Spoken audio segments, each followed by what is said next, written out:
Is this the most underrated Disney Channel animated show that I've ever seen? Does it deserve a spot in the Animation Hall of Fame? It's so underrated that it deserves its own park and its own cinematic universe. I want to talk to you guys about Big City Greens. So I like watching animated movies and animated shows from time to time. And a couple years ago, I came across Big City Greens. And after a couple days of watching it, I concluded that this show is underrated and I have no idea why it's not more popular than it is. So let me tell you about the premise. So this show is about a family of country folk that move into their grandmother's house that's in the big city. And it's just them dealing with being folksy people and then living in the city. You see, like, they could have easily f***ed it up. It seems like it would be generic, but I just see something so special in it.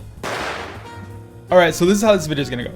I'm gonna go through 2 episodes of Big City Greens from season 1 and 2, if I'm not mistaken, and I'm gonna see if I can convince you guys to watch the show. You guys let me know if it's worth watching, if it should be more popular or not, or if it's lame and boring. But before we break down the episodes, let me tell you who the characters are so you can understand the context and who these people are. So first we have Cricket. He's kind of, I feel like he's pretty much the main character, and he's the troublemaker. He always misbehaves, but he has a good heart. He also doesn't wear shoes. Then we have Tilly.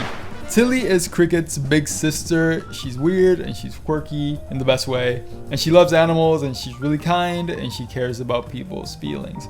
We got Bill. Bill is Tilly and Cricket's dad. He's a humble farmer and he's a hard worker. And he's usually the voice of reason in this show. Then we have Grandma.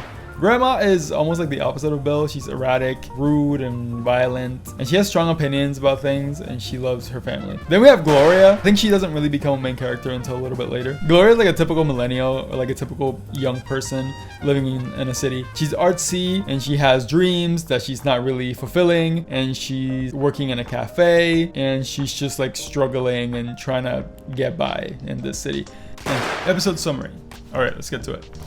So I'm going to be summarizing episode 3 from season 2 called Elevator Action. So this episode starts with Gloria and Cricket getting off work from the coffee shop. Cricket is asking Gloria if she has plans tonight because it's Friday, to which Gloria replies, "I'm a single woman living in big city. Of course I got plans." And then we immediately see her in her room on her phone eating chips on her bed. And she's seeing everyone's life and everyone's accomplishments, and she starts feeling a little bit bad about her own life. So she gets frustrated and she throws her phone to the wall and it hits a calendar, making her notice that the next day is a very important day that the audience doesn't know about yet. So next morning, Gloria pulls up to this random building, and obviously the Green family's there too. Despite Gloria's best efforts, the Greens get into the elevator with her. So Cricket is drinking this like big drink, and Bill is telling him that he told him not to buy the drink because he'll be running to the bathroom all day. Grandma doesn't want to get into the elevator because it's weird, and she says it's unnatural, so she goes in a little bit skeptical. Bill tells Gloria that the whole reason why they're in that building is to ride the elevator, because Cricket wants to ride it.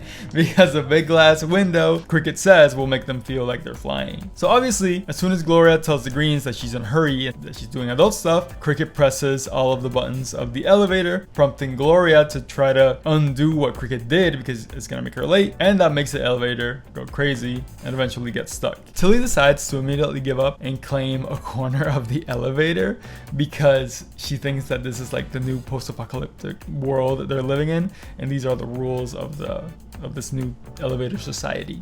So Cricket tells Gloria to look at the bright side and enjoy the view. So when Gloria looks outside, she sees that her parking meter just ran out of time. Gloria is freaking out, but she can't use her phone to call for help because she had thrown it in the beginning of the episode and she broke it. So she remembers that there's an emergency phone in the elevator, but Grandma is freaking out because the elevator broke and the elevator went crazy. She knew this was gonna happen.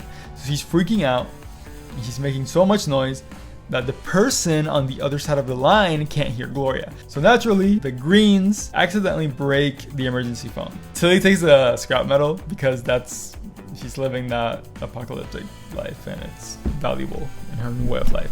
So everything seems to be good because Bill has a phone. But Bill actually starts paying more attention to Cricket because Cricket is acting weird. And Bill is suspicious that he has to go to the bathroom.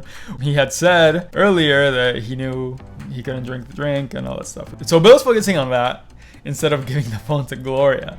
And Cricket obviously denies that he has to pee just to defy his dad and prove him wrong. Gloria sneaks up behind Bill and grabs his phone. And when she tries to call, she gets like this automated message that says that she can't make calls in days that end in Y. So Bill explains to her that he got the cheapest phone on the worst network.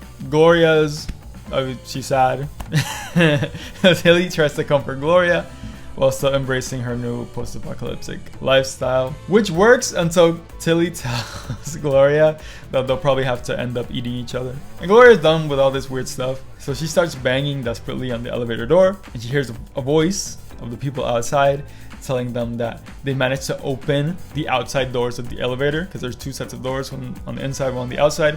They managed to open the one on the outside, and that the Greens and Gloria have to open the door on the other side so they can get out. But they have to hurry because they're holding that door open and the door's heavy. Gramma actually managed to get the door open. She uses her cane to hold the door open. So they have to do this quick.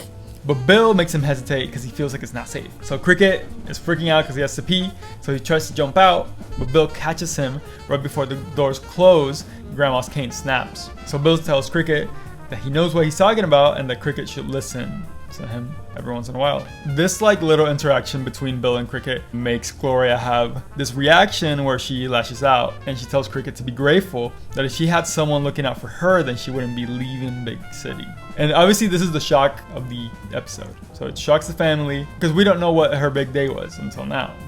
Gloria tells them that the reason she's in the building is because she's handing over the key to her apartment, and she says that everything she owns is in her car, that she's moving back to her hometown with her parents. So Cricket starts asking her how she could be leaving Big City because Big City is like so great and whatever. Gloria responds by saying that Big City's not the problem, that she's not good enough to stay here, and that she said that today was her 3-year anniversary in the city and that she's not happy with her life because, you know, she works in a cafe, which is like a low-paying job, and Gloria has big dreams, and she has, quote, a crummy apartment. So Bill tries to comfort Gloria by telling her that they also had a hard time adjusting to Big City, but she says that it's different because here she has no family, and they at least have each other. So in that same moment, firefighters open the door, Gloria runs out, and Cricket runs after her. But he can't tell her what he wants to say because he has to pee. So he has to go, run, and pee. Gloria gets in the elevator. She's finally away from the Greens. She says to herself that they're always getting in her way. Before she drops off the keys, she decides to take one look at Big City, kind of like have a moment and say goodbye. When she sees a tow truck taking her car, and obviously her car has all of her belongings. She runs outside and she sees Bill and the family refusing to let the tow truck man, I'm gonna call him, and Bill's like, no. So Tilly sits on the hood of the car and Grandma deflates the tow truck's tires, and Cricket dumps like the rest of his drink into the tow man's head, the tow truck man's head.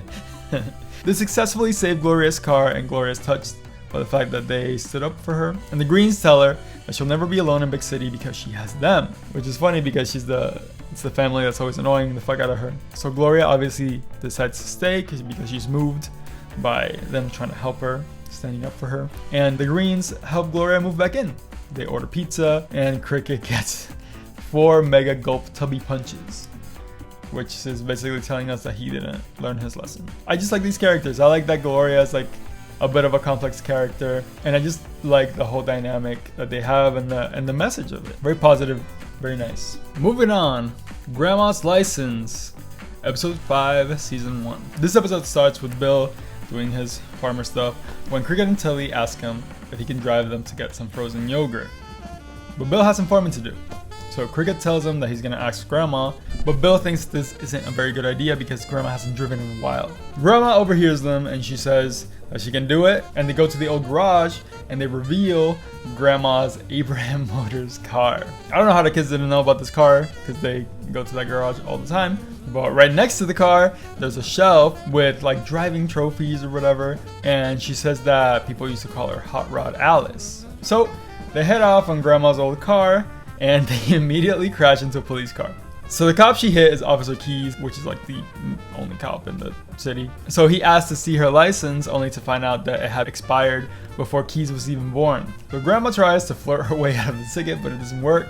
And here is where we get the theme of the episode, which is about age and independence and like feeling useless. So Officer Keys tells Grandma that if she wants to drive again, she has to retake her driver's test. Bill tells her that it doesn't matter, she doesn't need her license, that she can just stay here and Bill will take her anywhere she wants to go. She can just sit here and do nothing. And Grandma's a little bit upset about that. So Cricket tells Grandma that she should retake her driver's test and she'll be on the road in no time.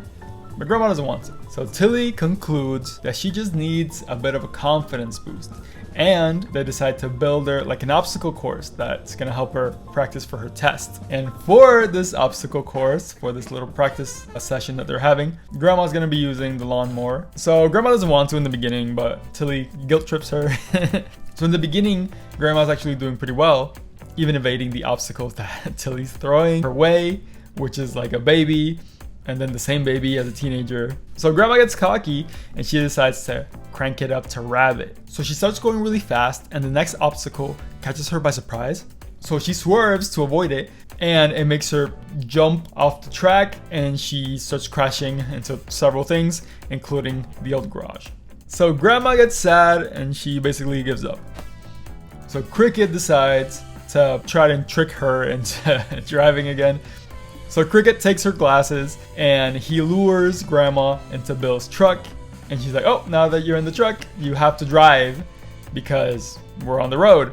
They start the car and the car starts going, but Grandma refuses to drive. So the truck is just dangerously going downhill. This is where Grandma confesses to Cricket that she's scared. She's scared of being old and that she's scared of taking the driver's test because if she takes it and then fails, it'll prove that she's useless. They drive straight to a demolition derby rally because I guess the episode needed some danger. And in here, they're facing the Crunchosaurus Rex. So Grandma still doesn't want to drive. She basically, in this scene, she basically like accepts the fact that they're all gonna die. So Cricket and Tilly try to motivate her, telling her that even though she might not be Hot Rod Alice anymore, that she's something better. She's their grandma. So this, combined with the fact that they're about to die, motivates Grandma into driving and she actually decapitates Crunchosaurus. So as they're escaping, two derby cars seem like they're gonna block the exit. So Cricket's like, step on it, Grandma, go faster.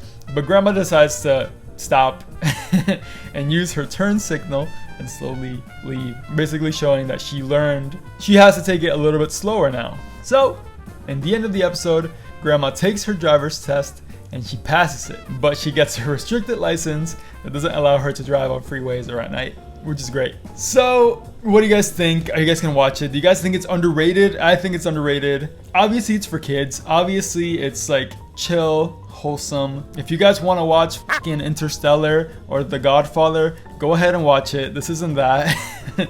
But I still think it deserves more recognition. Like, we hype up shows like Gravity Falls and Adventure Time. And maybe Big City Greens doesn't have that lore, but I think it's well written, well produced, and I think the characters are thought out, and it seems more modern. I think it's clear that a lot of millennials worked on this show. So hopefully this convinced someone to watch Big City Greens. Thank you guys. Bye.